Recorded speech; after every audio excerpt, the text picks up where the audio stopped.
Wake that ass up. Early in the morning. The Breakfast Club.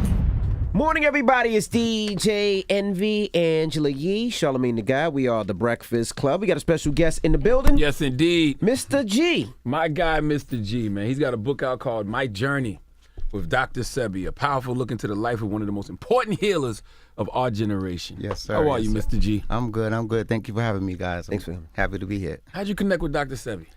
It was, well, my sister was diagnosed with lupus about 8 years ago. So I found out in 2014. So I found out by mistake because my family didn't want to tell me because, you know, it wasn't until it got real bad. One of my nieces, Denise, she told me, it's so sad that we have to bury Auntie Eva soon. And I was like, I'm not ready to bury my sister. So I called her. I told her, yo, E, is this true? She was like, yeah. So I was like, we gonna beat this. So she already went through Western medicine, and she was like, nah, it's not. I'm already, cause my family's Jehovah's Witness, my sisters. So you know, no blood transfusion, no anything that's not natural. So I went online. I looked for alternative methods of healing, and Dick Gregory came up. He mentioned Dr. Sebi, and I was like, he said Dr. Sebi can cure anything. So you know how when you on YouTube and then you have a suggested videos on the side, Dr. Sebi was right there, Eat to Live. So I clicked on it. He said I can cure AIDS, lupus, sickle cell anemia. I just heard lupus, and I said I gotta go to Honduras. I live in. You're from Honduras, though. Yeah. I live 6 miles away from this man in Honduras. Drive by his house all the time. Had no idea what he can do. Wow. So I'm on my way to his house. So Usha, when you get to Usha, it's a big gate. You can't just walk in there. You have to know somebody. What is Usha? Usha Village. Okay. That's where Dr. Sebi live. Okay. I get there. I'm trying to get inside. The gates, the guards don't let me in. So I did that for 4 days in a row. 4 days in a row. The 5th day, I just dropped down on my knees at home, and I said, I prayed to my ancestors. I was like, if this man is going to kill my sister, please help me. So the next day, I get a inbox on Facebook, and it's a young lady. She said, oh, Mr. G, I see what you do at the Wendy Williams show, and I like the pictures that you take. If you're ever in Honduras, can you please come by my family business? And I was like, what's your family business? And she said, Usha Village. I said, do you know Dr. Sebi? She said, that's my dad. Wow. I got upset because I'm thinking it's one of my homeboys or homegirls who know I'm trying to get inside. Playing a joke. And I'm like, if this is a joke, it's not funny. She said, no, that's my dad. And I said, I've been trying to get in Usha for the last 4 or 5 days. And she said, come tomorrow. And that's how I got inside. And you said when you met him, he felt like he was waiting for you. That was something I still can't explain to this day. Tell him what his mom told him. He said, he asked me, I told him, what can you do for me? Oh no, he asked me, he said, what do you want? And then he was like, are you a Sagittarius? And I was like, yes, sir, I am. He said, is your mother a Pisces? And I was like, she was born March 15th. Yeah. He said, that's a Pisces. And he said, does your name start with an A and end with an O? And I was like, yes, it's Avalado. He said, I'm a Sagittarius. My mother's a Pisces. My name start with an A and end with an O. And then he asked me, my first job in America was in Martin Luther King Hospital. What do you have to do with Martin Luther King? I said, I graduated from Martin Luther King High School. And he said, I've been waiting for you for 30 years. My mom told me that someone was going to come whose name started with an A and ended with an O, but it wasn't going to be Alfredo because his name is Alfredo. And the Mexican who healed him, name was Alfredo too. So everybody, and he was a Sagittarius. So everything was just lined up for him that way. Right. Wow. So what was your first conversation, with healing your sister? And what made you a believer? Because a lot of people don't believe. But Actually, I was the most skeptical person in the world. I was too when I met him. That's what I was going to get to you. He wanted to come to the show because we was in Newark, New Jersey before one of his shows, and I was watching the Breakfast Club, and he said, oh, I know that guy. That's DJ Envy.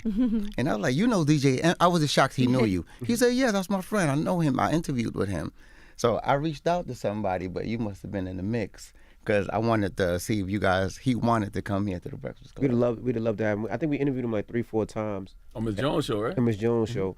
And like I said, I wasn't a believer. And then just the stuff that he was able to do, and the vitamins at the time he was giving me just gave me so much energy, you know. And we lost touch. But so, what was that first conversation? What made you a believer? What made me a believer was when I called my sister.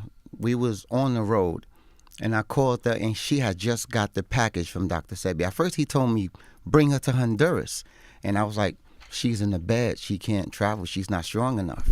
So he was like, okay, give me her address, and we're gonna send her a package. Mm-hmm. So in my mind, I'm like, my sister's been weak. She could barely talk on the phone. What a package gonna do? I actually thought we needed to fly her to Usha for some reason. He said no. He sent her intracellular chelation. He told first what thing is that?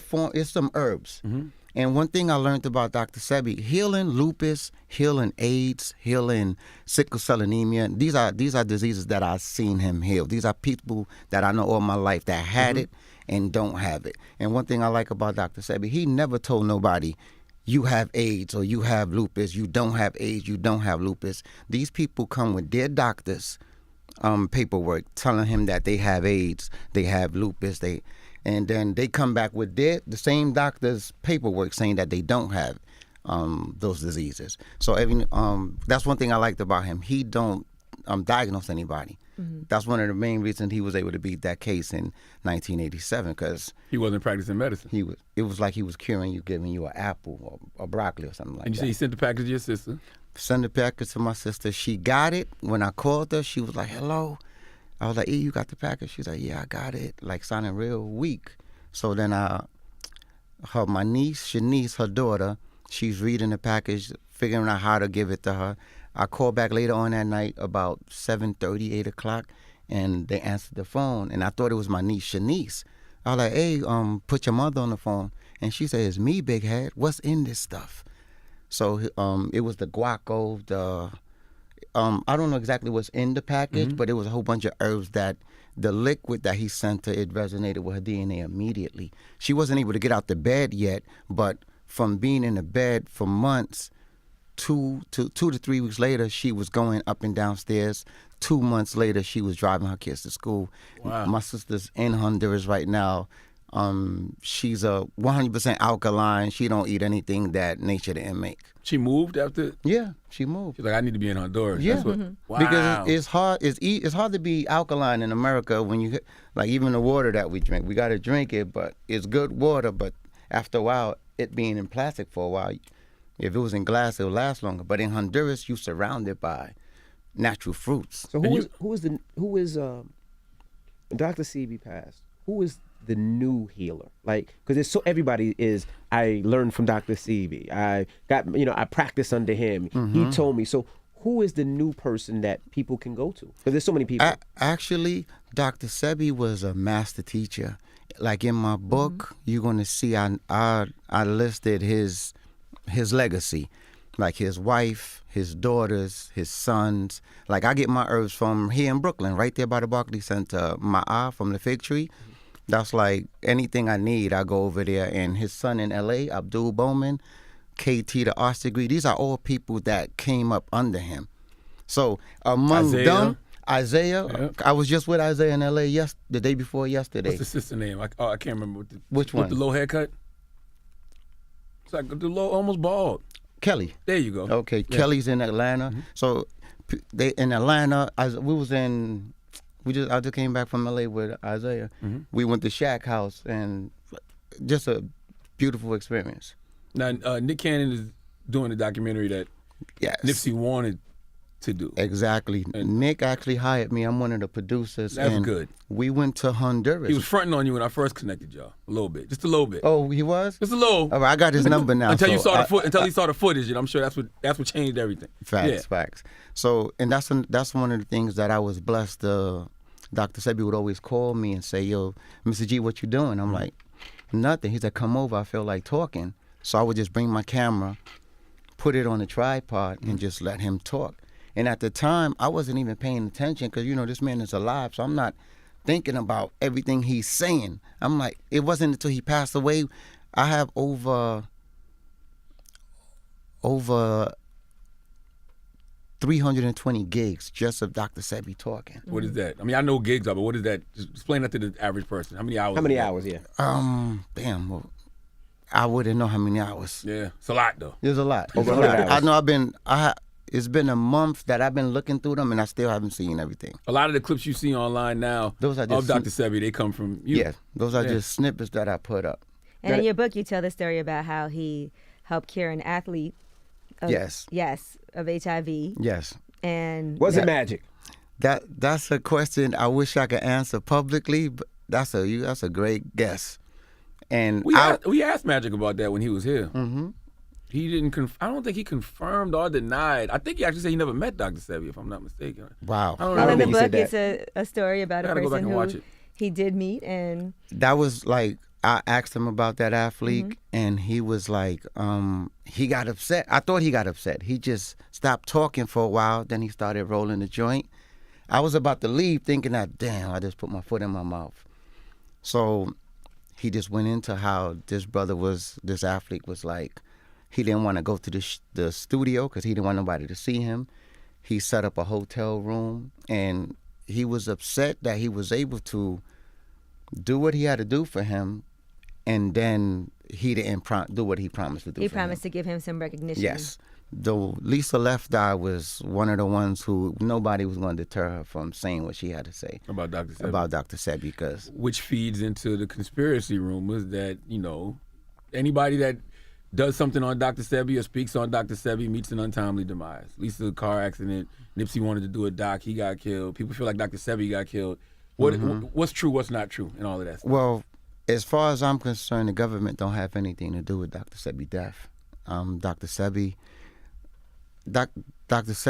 my personal opinion, and based on the information I gathered in Honduras, he was poisoned, and he's not going to eat from anybody that he don't trust. Now he was in jail, right? Yes, he was in So jail. why was he in jail? He was in jail, they said, for money laundering, but he has sold some, because he have like two keys of land in Roatan, which is in Honduras. He had sold a piece of that land. So he was traveling with some of that money.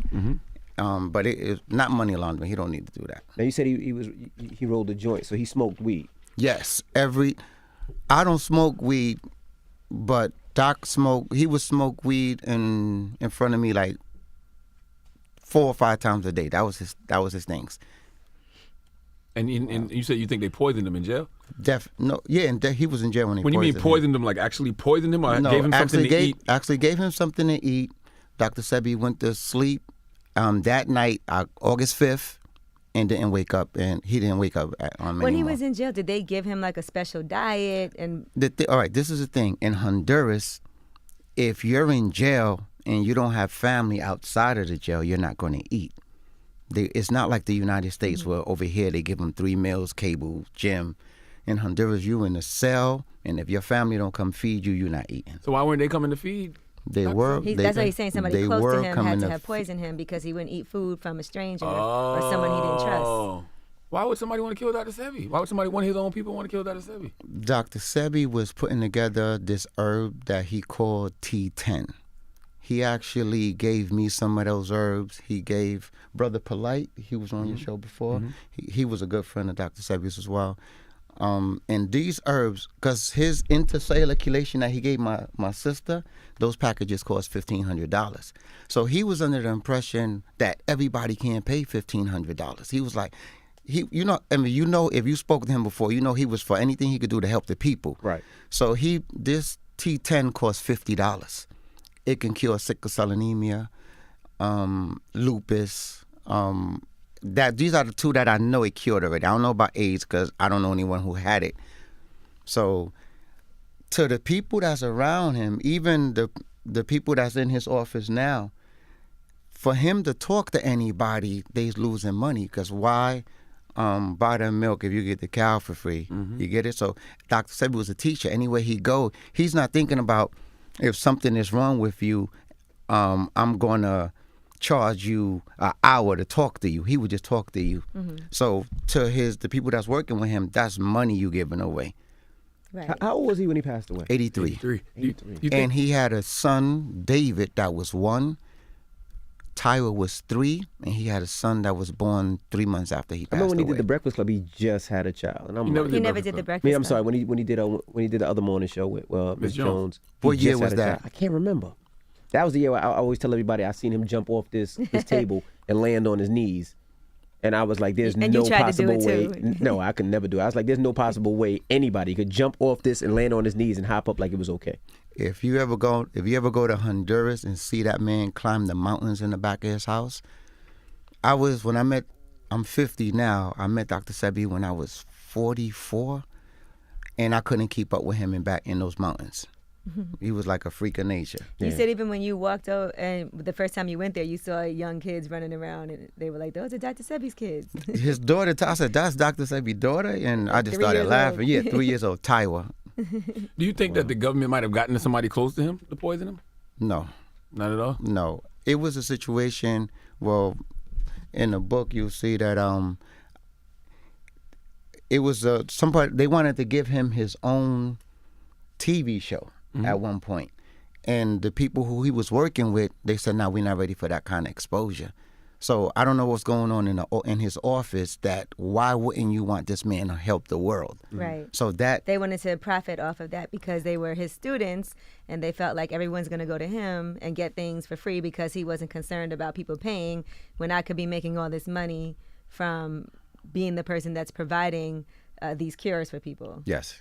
He didn't believe in vaccines, correct? No, not at all. I remember he said that. Not at all. He feel like even the flu shot, he said whatever they say they trying to prevent, they most likely putting it inside of you. Nah, he was not a vaccine person at all. So how far along is the documentary now? Nick actually, I would say we should be seeing some trailers by the summertime. Like we in post right now, interviewed some amazing people. What was good about this documentary, that traveling with Nick and sitting down through hearing these testimonials, I was able to, based on my conversation with Doc, I just added faces with stories. So he had an amazing memory. It just I wish Nip would have been here to see that through. That would have been amazing. yeah. I actually Nip ever met him? no, never met him. Nipsey was friends with his sons, Abdul Bowman and with Isaiah. And Nips actually, he reached out to me. Jill was trying to set up a meeting in L.A. So when he passed away, we was in the middle of that. Because they would tell him about this footage that I had of Doc. And people were saying, "Oh, Nip got killed because he was making a documentary on Dr. Sebi." If you go to L.A. and speak to the people in L.A., they're going to tell you Nip got killed because Exactly. you feel. Not that. Yeah. Not that because So it's not this whole conspiracy that people no, try to not push at all, not at all. Gang life, you can't really get away from that all the way. You know, he did a lot of good, and his moms, his family, like I wish them the best, but you know, it is what it is. He didn't have a cure over there for the coronavirus, right? There's nothing. I have no idea. I don't even think it existed. Yeah, I don't think it existed. So when it comes to vaccinations, right? You have to vaccinate your kids for them to go to school? Like, how does that work? Well, I know in Honduras you don't. But here in the United States. Here in the United States, they wouldn't let me take my son out the hospital. No, but unless sometimes you can get certain things to get around it because there's stories on it. But to go to school, I know people fight it. Like people fight the fact that they want their kids not to have it, but they're saying that if a student comes in without having those necessary vaccines, they can probably die if they catch it from somebody else. But I think you can fight it in certain states, though. Well, I know here in New York you can't fight it. Jersey neither. You need that. Yeah. Right. Well, we appreciate you for joining us, man. That's right. My journey with Dr. Sebi is out right now. Where can they get it, Mr. G? Oh, my journey with drsebi.com, or they could get it on Amazon. Like the books that I sent out from my journey with drsebi.com, those are the ones I personally sign out. So sometimes I send out T-shirts, or they could get it on Amazon. Does it come with free CMOS still? Nah, I wish it did. All right. It's Mr. G. It's the Breakfast Club. Good morning.